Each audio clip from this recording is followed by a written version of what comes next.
have another life, your spiritual life. What you do with your body, how you think about yourself. High goals, to be sure. The value God puts on human life. This life. The pieces of life begin to fit, and the dignity he gives to the human body. He means for you to be toward others. You learn from Jesus how to live a life.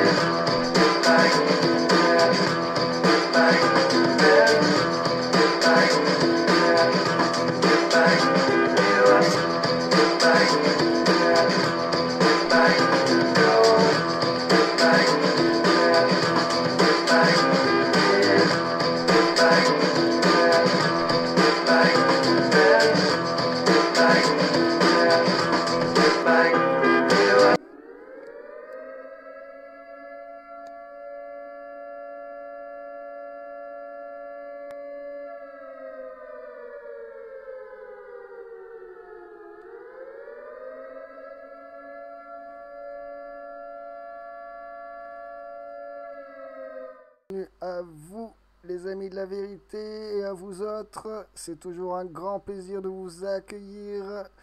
Me revoici, un humble serviteur de Dieu. Si vous voulez savoir qui je suis, mon nom est personne. Donc me revoici. Cela faisait un petit moment que je n'avais pas donné de nouvelles, mais me revoilà et je suis toujours là. Tout va bien, je suis toujours ici à ma place. Donc justement, nous allons parler un petit peu des places de chacun.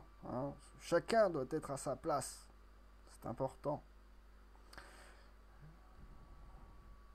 Donc nous avons vu que déjà notre ère, hein, si je devais faire un petit résumé de toutes les vidéos, si je devais faire un petit medley de mon travail, je dirais que, pour vous rappeler tout mon travail, donc le dragon est arrivé sur le jardin d'Éden, qui était, alors il est arrivé sur Terre, donc il n'était plus jardin d'Éden et qui est devenu Delta. C'était au pôle Nord. Je vous avais expliqué par rapport à l'inclinaison et que lorsque c'était le jardin d'Éden, l'axe de rotation de la Terre était parallèle au Soleil, donc bien droite. Là, elle est légèrement, l'axe de rotation est légèrement incliné. Là, c'est pour Delta. Et lorsque c'est Éden, l'axe de rotation est droit, parallèle au Soleil. Ce qui fait que les saisons ne sont pas les mêmes, que le temps n'est pas pareil et beaucoup plus agréable. Dans le jardin d'Éden, lorsque l'axe de rotation est bien droit, et c'est ce que nous verrons, nous vivrons dans la fin des temps. Nous avons vu l'évolution de l'esprit du dragon dans l'histoire, à travers, nous avons vu les barbares, hein, ça c'est pas dur de le comprendre, que les barbares sont sous l'influence du dragon. Nous avons vu avec les Templiers, l'arrivée du millénium à partir de 1015 avec l'art roman et la construction des églises, des cathédrales, et là nous avons vu donc l'esprit matérialisé de notre Seigneur Jésus-Christ dans l'ère du millénium qui s'est fini en 2015, comme nous avons pu le voir. Donc là, je vous ai parlé aussi des pièges qui se trouvent dans le Coran par rapport aux musulmans, alors qu'il fallait bien faire attention aux écrits qui parfois étaient là pour cacher la vérité, ce qui est bien indiqué dans les écrits. Ensuite, j'ai vu aussi par rapport au côté chrétien, nous avons vu ensemble le mouvement du protestantisme, et après nous avons vu aussi les pharisiens à différentes occasions. Donc là, j'ai envie d'insister sur un point, sur des sujets qui tournent pas mal et auxquels pas mal de personnes n'apportent pas des réponses, je trouve, concluantes. Alors je vous dirais que par rapport aux anges, par exemple, il y en a beaucoup qui se demandent si il faut remercier les anges, s'il faut s'il faut s'agenouiller, s'il faut les adorer. Bien moi je vous dirais tout simplement, les anges, je vous l'ai expliqué à maintes reprises, les anges sont là à notre service, ce sont eux qui font que nous pouvons nous développer, nous pouvons respirer, nous pouvons manger. C'est grâce à eux, ils sont là, ils nous entourent et ils nous rendent service. Ils sont là pour nous apporter ce dont nous avons besoin, ils sont à notre service. Ce que vous pouvez faire, ce n'est pas une question de les remercier ou de les adorer, mais vous pouvez les féliciter. Voilà, déjà, vous pouvez les féliciter pour le travail qu'ils font, qu'ils accomplissent et au service de notre Seigneur et à notre service à nous aussi qui sommes au service de notre Seigneur. Voilà, ça c'est la hiérarchie. Donc voilà, tout simplement, vous pouvez les féliciter. Voilà, vous pouvez féliciter les anges pour leur travail. Ensuite, donc, nous avons vu dans l'ère du millénium, cette ère de merveille, où l'esprit de notre Seigneur Jésus-Christ a été matérialisé dans l'ère du millénium, l'ère des églises et des cathédrales. Donc, là, je vais vous parler de notre place. Quelle est notre place à chacun? Déjà, je vous dirais que nous avançons côte à côte, voilà. Et nous sommes censés marcher sur le chemin de la vie de notre Seigneur. Voilà, côte à côte. Donc après, certains vont dire que y a de la prétention, il y en a qui sont prétentieux, il y en a qui sont humbles. Voilà, il y en a qui se posent la question. Et je vous dirais que oui, ça c'est la place, c'est le jauge, c'est la barre de mesure de notre Seigneur. Et c'est ce qui fait que ou vous êtes à votre place, ou vous n'êtes pas à votre place. Si vous êtes prétentieux, vous n'êtes pas à votre place. Si vous êtes humble, vous n'êtes pas non plus à votre place. Donc, je vous explique le principe en vous la mettant, vous la situant voilà, vous la mettant dans une situation, dans un contexte. Donc, je vous dirais par exemple que si vous êtes chrétien au service de notre Seigneur et que vous, par exemple, vous vous retrouvez face à un sataniste complètement possédé, qui n'est pas capable de réfléchir, de penser, de s'exprimer. Voilà, vous tombez sur un individu comme ça, il n'est pas possible de faire acte d'humilité avec ces personnes-là. Parce qu'en fait, vous n'êtes pas là pour vous rabaisser et vous mettre à leur niveau. Parce que ce sont eux qui ont choisi de se détourner du chemin, ce sont eux qui ont choisi d'éteindre leur cerveau, ce sont eux qui ont choisi de parcourir le chemin de la mort et de se laisser influencer par l'esprit du mal. Donc après, ce n'est pas à vous de vous faire influencer par cet individu qui va vous demander de vous rabaisser, de vous prosterner devant lui et qui va chercher, et lorsque vous baisserez la tête, va commencer à vous fouetter et à vous battre. Comprenez bien, lorsque vous rentrez en contact avec ce genre d'individus, ce sont des tricheurs et des menteurs. Et il n'est pas possible d'entrer en contact avec ces individus. C'est pas possible. Sinon, vous y laissez votre grand-mère. Donc voilà, je vous dirais que après, nous devons avancer côte à côte, coûte que coûte. Et si une personne se met en dessous de vous, mais vous devez l'attraper le bras, le faire monter, lui dire vas-y, tu peux mieux faire. Voilà, nous sommes là pour ça. Ce n'est pas une question de critique ou de prétention. C'est une question de chercher à avancer ensemble, côte à côte. Voilà, et l'important c'est d'être à sa place. Voilà, tout simplement. Donc, ce sont les... Et par rapport à cela, je vous dirais que cette vision, elle arrive pas mal du protestantisme et de l'esprit des pharisiens. Parce qu'après, dans leur vision, eux, ils voient de la misère. Vous voyez, lorsqu'ils observent nos cathédrales, ils y voient de la misère. Lorsqu'ils observent nos églises, ils y voient de la misère. Ils ont apporté la misère dans leurs yeux au cœur de nos églises, avec leur charité. Mais la charité, c'est de la prétention, c'est se voir supérieur à un individu. L'église était là pour se rassembler, pour se réunir, pour pouvoir partager ensemble, pour pouvoir travailler ensemble. Voilà. lorsqu'une personne était dans le besoin, dites-vous que certainement qu'il y avait une autre personne qui était dans le besoin, et à partir de ce moment-là, il y avait une équipe et ils pouvaient faire des choses. Bon, par exemple, actuellement, voilà. Si je devais, par exemple, vous le placer dans un contexte moderne, regardez, par exemple, question de partage. Vous voyez, aujourd'hui, l'individualisme, il pousse chacun à faire ses courses. Bon, on va faire ses courses en grande surface pour sa famille, tout ça, tout ça. Les gens vont acheter des... Après, je vais plutôt m'intéresser plus particulièrement aux végétariens, par exemple, vont acheter des fruits et des légumes dans le magasin. Sachez qu'aujourd'hui, il y a des personnes qui utilisent qui utilisent une méthode qui est très très intéressante, je trouve. Hein. C'est par exemple, au lieu de dépenser, si vous faites l'addition si vous faites le calcul de ce que vous allez dépenser dans vos courses en fruits et en légumes, vous faites l'addition de tout cela, vous allez voir, je dirais minimum, vous dépensez dans les 600 euros une famille, cela dépend d'une petite famille, par mois 700 euros. Eh bien, certaines personnes vont financer un agriculteur qui va cultiver son jardin, ils vont lui donner un salaire, voilà, et puis le mec il fait son boulot, et puis ils récupèrent la récolte, et au lieu d'aller faire leurs courses dans leur magasin, ils engagent en fait un agriculteur qui va jardiner, qui va faire pousser différents fruits et légumes, et ils font leurs courses dans le jardin, comme ça. Ils embauchent directement des agriculteurs. Vous voyez, il y a plusieurs principes comme ça qui peuvent exister. Et imaginez-vous, si 5 familles font travailler le même agriculteur, mais ça y est, l'entreprise fonctionne, il n'y a plus de problème. Hein, rien qu'avec 5 familles, faites le calcul.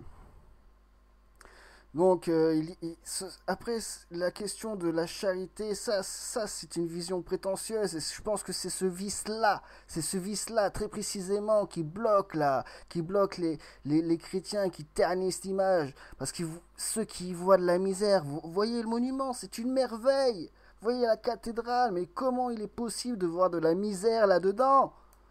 Il faut être un pharisien et un protestant, voilà, tout simplement. Et après, vouloir jeter de la ferraille pour se donner bonne conscience. Alors que eux ont apporté la misère avec leurs yeux dans le cœur de nos églises. Ce sont eux qui ont terni l'image.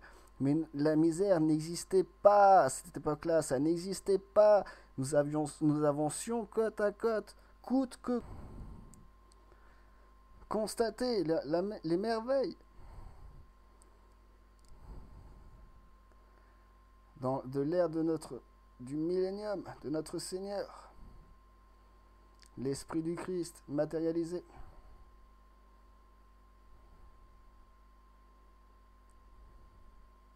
Et ensuite terni au fil du temps par les esprits, comme je vous expliquais dans des vidéos, les esprits des démons qui ont été décapités par les anges, par les serviteurs de Dieu, ils ont été décapités. Les serviteurs de Satan, le tiers des anges qui ont suivi Satan ont été décapités. Enfin, Dieu en a laissé quelques-uns quand même. Il lui en a laissé quelques-uns parce que Satan lui a demandé, quelques hommes de main, de lui en laisser quelques-uns pour qu'il puisse continuer son travail. Ce qu'a fait notre Seigneur, il lui a laissé quelques anges malheureusement au service, et les autres qui ont été décapités aussi, eh bien il y a encore leur esprit qui rôde, et bien avec le temps, ils ont été incarnés par les pharisiens, certains protestants, ce sont eux qui ont apporté la misère. Comprenez bien que nous sommes faits ces lieux étaient faits pour se réunir, pouvoir discuter ensemble, voir les problèmes ensemble, régler les problèmes ensemble, et avancer côte à côte ensemble. Il n'y avait pas une question de je te donne de la monnaie pour que tu ailles t'acheter une miche de pain. Hein. Après, le lendemain, le problème c'est le même. C'est le seul moyen qu'ont trouvé ces gens-là en salissant notre église. C'est le seul moyen qu'ils ont trouvé de se donner bonne conscience. Vous voyez? En se disant, ouais, il y a de la misère, on va vous donner de la monnaie. Mais il n'y en avait pas besoin, il n'y en avait pas besoin de leur monnaie, il y avait juste besoin d'entraide, voilà. Dans certaines situations, dans certains moments qui étaient bien évidemment disponibles. Il n'y avait aucun problème. D'ailleurs, la critique que l'on peut apporter, voilà, l'Église a été là pour quoi? Elle était là pour apporter de la culture, elle était là pour apporter un partage, elle était là pour apporter de la convivialité, elle était là pour apporter de l'éducation. Et après, au fil du temps, oui, elle a été ternie. Mais après, en ce qui concerne les adultères ou les actes répréhensibles, bien, vous voyez bien que c'est pas l'adultère nous est interdit, à nous chrétiens, c'est interdit. Hein. Donc ce n'est pas ce n'est pas un acte chrétien, l'adultère ou l'homicide, ce genre de choses. Hein, donc la personne qui commet ces actes-là sont des satanistes. De toute manière, c'est clair et net, c'est tellement évident. Et moi, je ne les qualifierais même pas de meurtriers ou de quoi que ce soit. Ce sont des satanistes, complètement possédés par l'esprit du mal. Voilà. Et ensuite, lorsque ces gens sont possédés, eh bien, que nous sommes dans le bien, malheureusement, on n'y peut rien. On n'y peut rien. C'est comme ça. On est là pour se défendre, mais si on tombe sur quelqu'un de malade, à moins de complètement le obvier à tous ces mouvements, le maintenir attaché, hein, comme ce qui se passe pour Satan, ben, sinon, ben, il arrive ce qui doit arriver. Lorsque l'on tombe sur quelqu'un de malade, de taré, ben, il arrive des choses bizarres, des fois. Hein, bon. Voilà, après, il faut savoir que le mal est utilisé par notre Seigneur aussi. Donc, parfois, c'est fait pour vous rappeler aussi. Donc, là, je m'égare un petit peu. Observez les merveilles, ce dont nous étions capables. Aujourd'hui, il voudrait le refaire, mais il ne pourrait pas. Parce que l'esprit de notre Seigneur a été atténué par l'esprit du mal. Et maintenant, justement, il est relâché. Il n'est pas encore il n'est pas encore dans le temple, dans son temple. Hein, il n'a pas encore pris le pouvoir, mais il est là. Hein. Le dragon, il a été relâché. Nous sommes dans les tribulations, là. D'ailleurs, ils détruisent de plus en plus nos églises. Ils ne trouvent pas de financement pour nos églises aujourd'hui, mais ils arrivent à trouver des financements pour construire d'autres monuments religieux, voilà, autres. Voilà. Alors que nous sommes les créateurs de l'art gothique.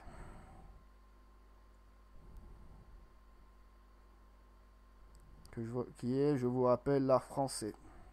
Eh bien, aujourd'hui, ce qu'ils trouvent à faire, c'est à détruire les églises et à construire d'autres lieux de culte. Donc oui, alors, ben, nous arrivons au bout. Hein. Nous avons vu comment ça se passe au niveau de la place de chacun. Alors voilà, je vais revenir dessus. Il faut rester à sa place, mais il ne faut pas se rabaisser. Il ne faut pas se dire que c'est à vous, gens de bien, de vous mettre au niveau de la personne qui fait des bêtises. Non, non. C'est à vous de relever cette personne, de la relever, de la tirer, oui, s'il le faut, de lui dire monte, hein, escalade, plus vite et accélère. Va toujours plus vite pour escalader. Voilà, c'est comme ça qu'il faut faire.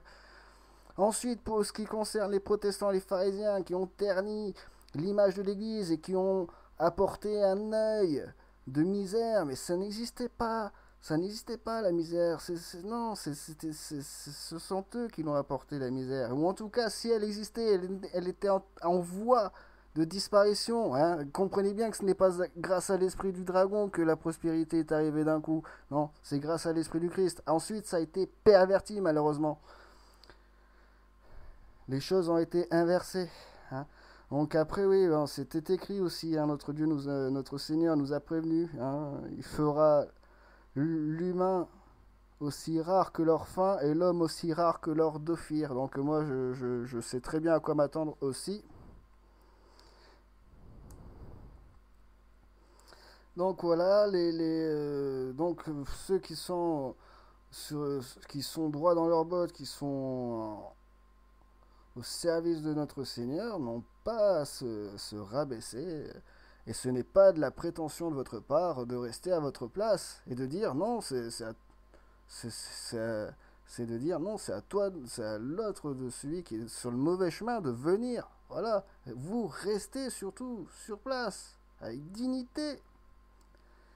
Il n'y a pas de question d'humilité ou de prétention là, c'est une question de dignité. Parce qu'après, une fois que l'on accepte des choses de leur côté aussi, dites-vous que ce qu'il y a derrière, c'est juste une face, la face visible de l'iceberg, mais vous vous rendez pas compte ce que vous cautionnez lorsque vous vous encouragez, ou je dirais, lorsque vous soutenez des satanistes, vous ne vous rendez pas compte de la souffrance que vous supportez. Donc voilà, ce sera tout pour cette vidéo. Je vous dis à très bientôt. Prenez soin de vous. Salut à tous.